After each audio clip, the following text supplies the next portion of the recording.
এই সন্তানই আজ শুভ দিন দেখে আজ মশাইকে ডেকে তার নাম প্রাণ আজ রাখা হবে মা। তাই তুমি নকরিকে ডেকে তাই কর মা। কোথায় যাচ্ছে মা?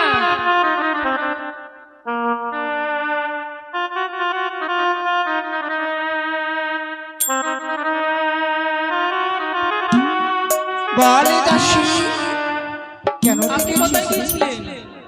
আরে বলিস না, আজকে ভাই যে রানীমার সন্তান হয়েছে সে ভাইয়ের হচ্ছে আজ নামকরণ।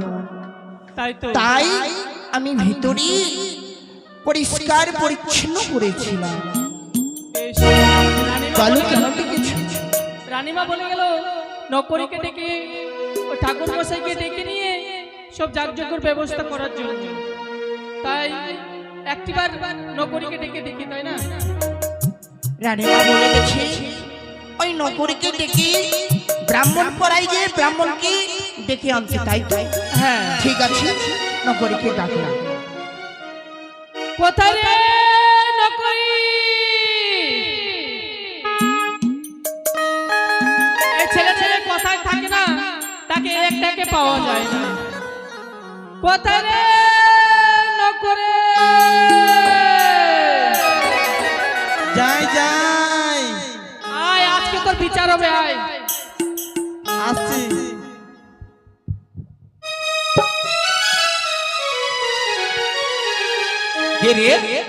শালা পাবি মন্দিরে প্রবেশ করেছি আর নকরি নকরি লাগিয়েছে। হ্যাঁ শালা কে ডাকে রে? উড়ি খাসি? এই মুখ সামনে কথা বলবি কেন? খাসি কি তো বলবি দাসী দাসী। ও হ্যাঁ ওইটাই। বলছি কোথায় গিয়েছিলিস? কোথায় গিয়েছিলি? হ্যাঁ মন্দিরে ঢুকেছিল। মন্দিরে? হ্যাঁ এই অবস্থায় মন্দিরে গিয়েছিলি, তোকে কেউ পেটায়নি? মাথা খারাপ, আমাকে পিটানো বেলা কে আছে? জানেন আমি সদাগরের প্রধান সিপাই। আচ্ছা আচ্ছা, আজ কোন দিকে সূর্য উঠেছে বলে তুই আজকে মন্দিরে গিয়েছিলি? তোকে তো কোনো সেই মন্দিরে না, নিচের মন্দিরে। এই মন্দির কথাটা হচ্ছে পবিত্র জিনিস, বুঝলি? হ্যাঁ হ্যাঁ, মানে ওটা সব জায়গায় ব্যবহার করবি না। ছোট মন্দির, মানে পায়খানে গিয়েছিলি। কিছু বলবে? পায়খানাকে পায়খানা বলবি, মন্দিরকে মন্দির বলবি, ঠিক আছে? এই শোন, রানীমার কোল আলো করে যে সন্তান এসেছে, জানিস তো? জানি। তার আজকে নামকরণের দিন। সত্য, আজকে নামকরণের দিন। হ্যাঁ, তাই কি করতে হবে? তুই তাড়াতাড়ি গিয়ে ওই ব্রাহ্মণ মশাইকে ডেকে নিয়ে আয়, কেমন? ওই মাথা মোটা হুলুম দুলা ঠাকুরকে অন্য ঠাকুর ছাড়া হবে না। আরে ওটা আমাদের রাজবাড়ির রাজ ঠাকুর, বুঝলি? হ্যাঁ। তাকে ছাড়া কিন্তু অন্য ঠাকুরকে ডাকা যাবে না। তাই নাকি? তাই ঠিক আছে, তোমরা তাহলে এসো, আমি চলে যাই, কেমন? বেশ, ঠিক আছে, যাও, চলে যাবো। ঠাকুরের বাড়ি তো অনেক দূর, এইভাবে যাবো? একটা গান বলতে বলতে চলে যাই নাকি গো? হা হা হা, এ যুগের মেয়েরা করে শুধু ইশারা, প্রেমের স্বপ্ন শুধু দেখে। এই যুগের মেয়েরা করে শুধু ইশারা, প্রেমের স্বপ্ন শুধু দেখে।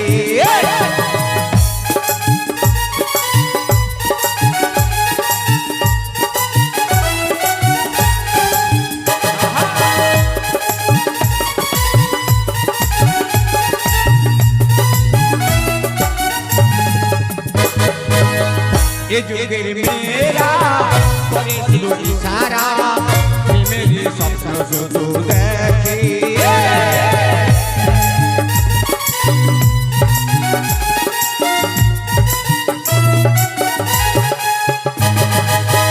বিকেল বেলা হতে গেলে গাইছে আমার গেটে, ছেলেদের পকেট করে খালি।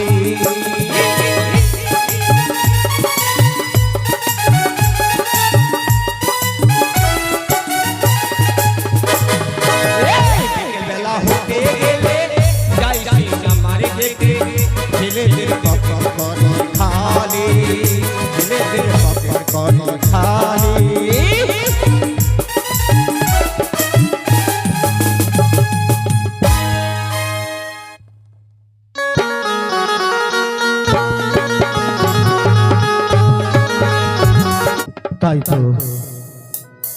আজ নবরূপে সজ্জিত চম্পকনগর আমি আমার স্বর্ণ সিংহাসনে বসেছিলাম, কিন্তু যে আমি বিধাতা, 6 ষষ্ঠীর দিন প্রতিটি শিশুর ললাটে লেখন লিখতে হয় আমার। তাই আর বিলম্ব করব না, এই মুহূর্তে আমি যাত্রা করব ওই চম্পকনগরে চন্দ্রপতি সরাগরে গৃহে যে সন্তান হয়েছে তার ললাটে লেখন লিখতে। এক এক করে 6টি সন্তানের ললাটে আমি লেখন লিখেছিলাম, কিন্তু একটিও সন্তান নেই যে মুখে অগ্নি করবে। কিন্তু আজ এই সব সন্তানের ললাটে আমি লেখন লিখব, সেজন্য রাজধীরাজ হয়, সেজন্য সারা চম্পকনগর পরিচালনা করতে পারে, এইভাবে আমি লেখন লিখব।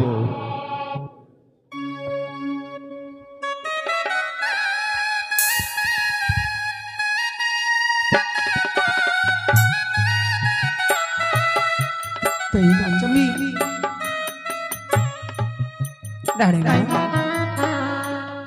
আচ্ছা শোনো মা, আজ তুমি যদি না থাকতে এই পৃথিবীর নারীরা মায়ের সময়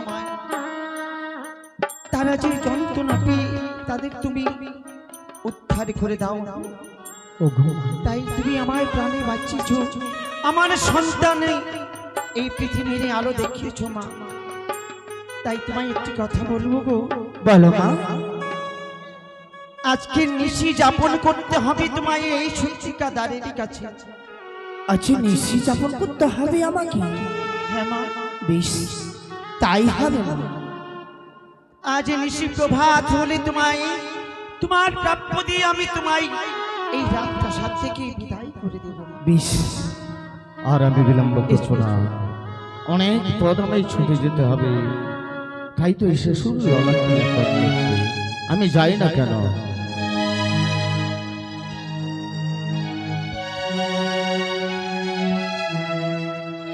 বিধাতা কে কে আমায় পিছু ডাকে?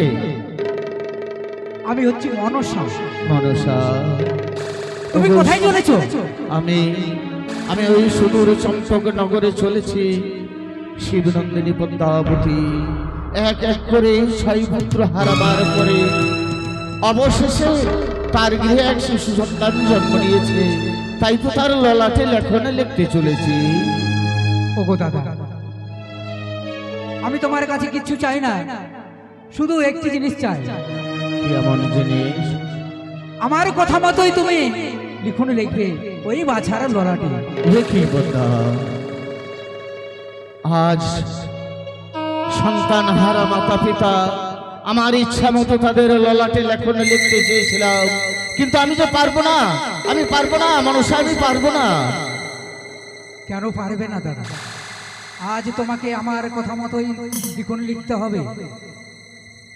আচ্ছা কি লিখবো জানতে পারি? 12 বৎসরে লেখাপড়া, 12 বৎসরে বিয়ে, বিয়ে রাত্রে বাসর ঘরে দম শিবে আমার কালে না দিন। এ কি পদ্মা, না পদ্মা না, আমি পারবো না। এক এক করে 6 পুত্র হারাবার পরে অবশেষে জন্ম নিয়েছিল এই চম্পকনগরে এক দুধের শিশু। আর তার ললাটে আমি লেখনে লিখতে পারবো না, তবে আমি তোমায় কথা দিচ্ছি, আমি শুধুমাত্র কলম ধরবো তার ললাট উপরে, আর তুমি তোমার ইচ্ছা মতো লিখিও পদ্মা। বেশ দাদা, তাই হবে। বেশ, আমি যাই না কেন? কি ধাত্রী মা, আজ তুমি পথ মাঝে শুয়ে আছো, কিন্তু আমি যে তোমায় লঙ্ঘন করে যেতে পারবো না, তাই তো আমাকে যেতেই হবে, নইলে যে নিশি প্রভাত হয়ে যাবে।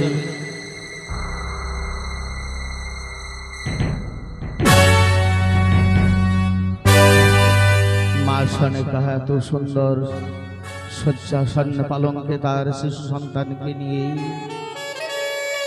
স্বর্ণ পালঙ্কে সুসজ্জিত হয়ে আছে, আর আমি কি করে লিখবো না? আমি তো পদ্মাবতীর কথা দিয়েছি, আমি শুধু শুধু এই শিশুর ললাটে কলম ধরবো, পদ্মাবতী নিজেই লিখে নেবে। বেশ, ওই আমি লেখিলাম বাছারে ললাটে আমি লেখিলাম।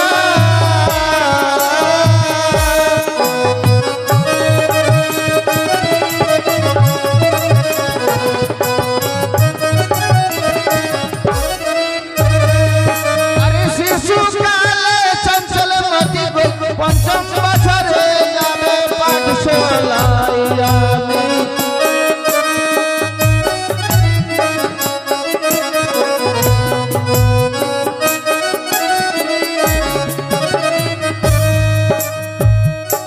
আর শিশুকালে হবে চঞ্চলমতি পঞ্চম বছর যাবে তুমি পাঠশালায়। আর 11 বছরে মামি মাকে করিবে হরণ আমি।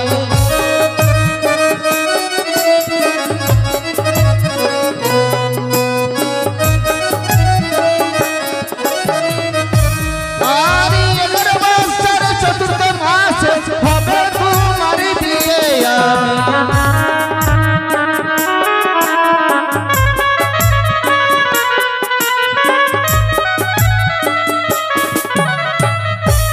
আর দিয়ে রাত্রে বাসর ঘরে গো খাবে পতার নাগিয়া।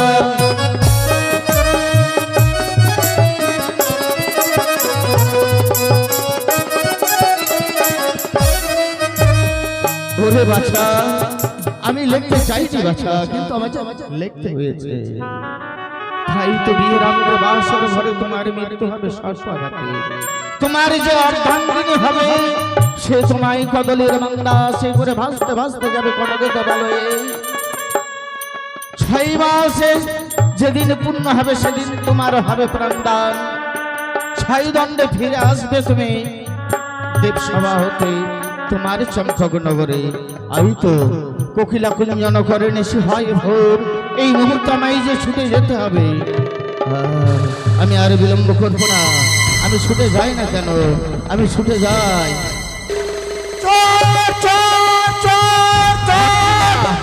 ধাত্রীমা কে তুমি? আমি আমার পরিচয় জানতে চাই না। তোমার পরিচয় দিবে না? না তুমি আমার তোমার পরিচয় না দিলে আমি চিৎকার করে লোকজন জড়ো করবো এই রাজপ্রাসাদে। হে কি ধাত্রীমা? হ্যাঁ, তোমার যে আজকের দিনে এতই সৌভাগ্য তুমি আমায় দেখতে পেয়েছো ধাত্রীমা। তোমায় আমি অনুরোধ করে বলবো তুমি আমার পরিচয় জানতে চেয়ে না ধাত্রীমা। কেন পরিচয় জানবো না? আজ যদি পরিচয় না দাও তাহলে যে তোমার পথ আমি ছেড়ে দেব না। আমার পথ না ছেড়ে দিলে এই মানব কুলে যারা জন্ম নিয়েছে সকলে যে আমায় দেখতে পাবে না। আমাকে ধাত্রীমাকে বলতেই হবে। শোনো ধাত্রীমা, আমি মুখের কথাই বিশ্বাস করি না। তুমি আমায় কথা দাও, আমি যে কয়টি কথা তোমায় বলে যাব এই কথা তুমি কাউকে বলবে না। বেশ, তোমাকে আমি কথা দিলাম। তবে শোনো ধাত্রীমা, আজ তোমার কত সৌভাগ্য। আমাকে যে এই জগতের বুকে কেউ দেখতে পায় না, শুধু একমাত্র দেখতে পেলে তুমি। আমি হচ্ছে বিধাতা। বিধাতা? হ্যাঁ ওগো বিধাতা, আশীর্বাদ করি ধাত্রীমা। তবে চলে প্রণাম হই বিধাতা। ধাত্রীমা আজ তোমারই চরণ আমার স্পর্শ হবে, এ আমার সৌভাগ্য ধন্য হলো তোমার ধাত্রীমা, ধন্য জীবন তোমার। এই জগতের বুকে কেউ আজ পর্যন্ত আমাকে দেখতে পাইনি, কিন্তু ধাত্রীমা আমি কি লেখন লিখেছি এই বাছার ললাটে জানো? কি লেখন লিখেছি? বলতে জানো আমার প্রাণে কেঁদে কেঁদে উঠে ধাত্রীমা, আমি যে বলতে পারছি না। বলতে পারছো না? হ্যাঁ। তবে বিধাতা ও বলি ওগো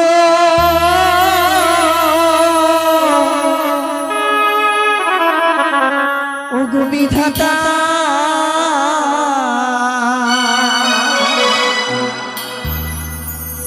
ওই নাকি খোলে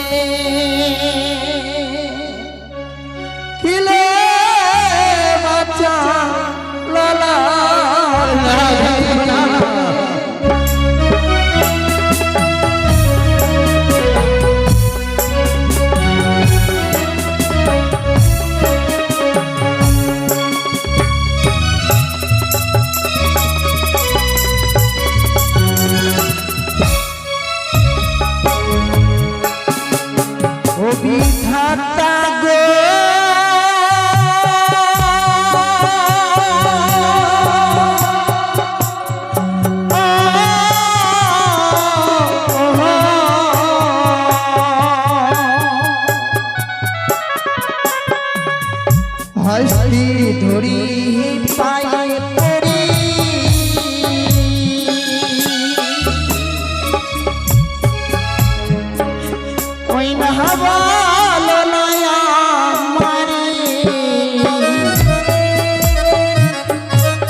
মালুম ধাত্রীমা দেখো এই কথা তুমি কাউকে বলবে না। বারে বারে আমি বলি যেদিন তুমি এই কথা প্রকাশ করবে সেদিন তোমার কি হবে জানো না? কি হবে বিধাতা? তোমার আর এই মানব দেহ থাকবে না, তুমি শিলায় পরিণত হবে। তুমি আমায় কথা দাও, এই কথা আমি কাউকে বলবো না।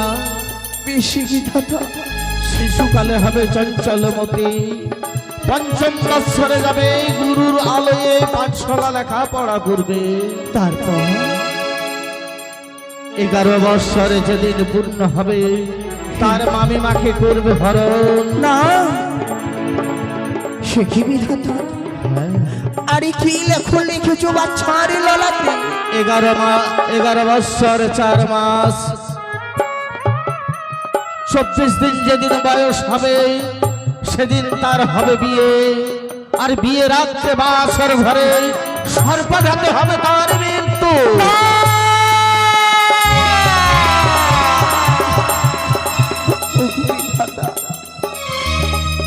এই নাবালা শিশু কি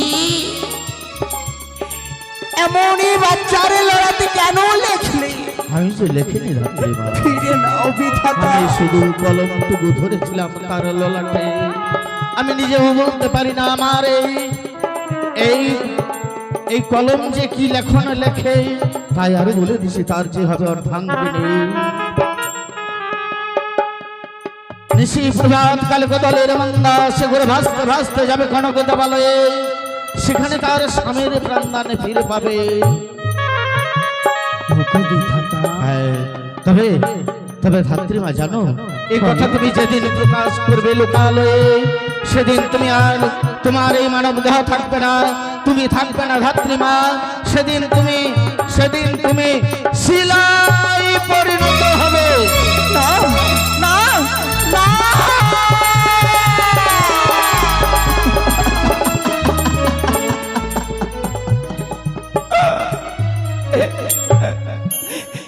ওগো ঠাকুর, এই নাবালককে পৃথিবীর মুখে দেখালি, বাচ্চার লড়াতে তুমি এই লেখন কেন লেখালি? আজ নিশি প্রভাত হয়েছে, তাই তো আমায় কাঁদলে হবে না। আজ কাঁদলে রানীমা জানতে পারলি আমার কাছে শুনতে চাইবে, তাই তো আমি দেখি সম্পূর্ণ রানীমা, ও রানীমা, রানীমা, রানীমা গো।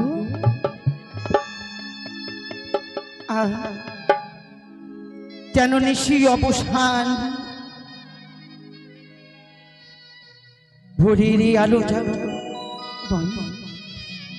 ভোরের কোকিলে যাকে কুহু কুহু করি, ভানু উদিত হলো শিশি যেন মিশ্রিত হলো পৃথিবীর আলোর হোকে। মারি, হ্যাঁ রানীমা, তুমি তোমার চোখে জল কেন? রানীমা, না না, আমার চোখে জল আসবে কেন? আমি কাঁদবো কেন রানীমা? আমি কাঁদিনি। ওই তো দেখছি তুমি আমার কাছে কিছু লুকিয়ে রেখেছো, বলো না। আজকে নিশি যাপন করেছো বলে মনে আজ তোমার দুঃখ রয়েছে। হয় রানীমা, আচ্ছা তোমারই সন্তানে দেখে আমার সন্তানের কথা মনে পড়ে যায়।